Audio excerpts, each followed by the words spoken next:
Hello बच्चों, आज मैं आपको पढ़ाने जा रही हूँ कवि रसखान के सवैये।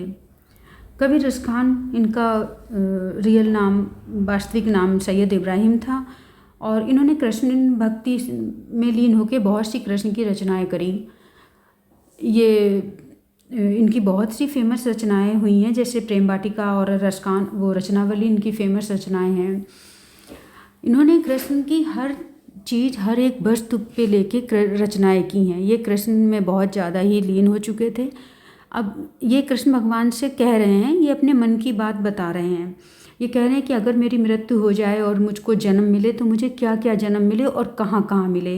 ये अपने सवैये में वो बात बता रहे हैं। इनका पहला सवैया है, मानुष हो तो वही रसखानी, बसो ब्रज गोकुल गाँव के ग्वारन।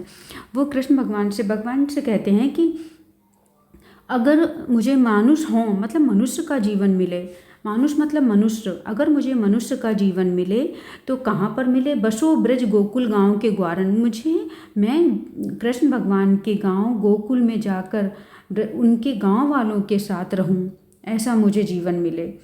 जो पशु हो तो कहा बस मेरो, चरो नित्य नंद की धेनु मजारन। और अगर आप मुझे पशु बनाना चाहते हैं, यानी पशु हो तो मतलब मुझे कोई जानवर बनाना चाहते हैं, तो कैसा बनाना, जो कृष्ण की ग्वालों के बीच में, उनकी गायों के बीच में, मैं उनके बीच में रहूं। कृष्ण मुझे मतलब मुझे गाय बनाइए तो मैं मतलब कृष्ण मुझे चराने ले जाएं, मैं उन गायों के बीच में रहूं, मुझे ऐसा जन्म देना।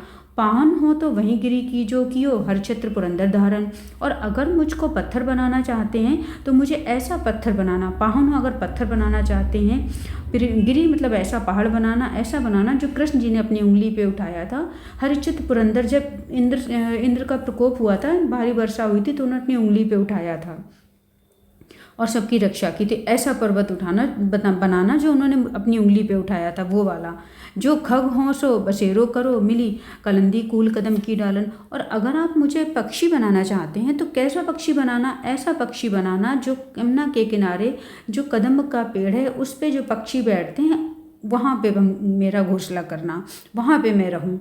तो यमुना के किनारे कालिंदी के किनारे जो कदम्ब का पेड़ है, मैं वहाँ पर मैं अपना बसेरा करूँ, मुझे ऐसा पक्षी बनाना।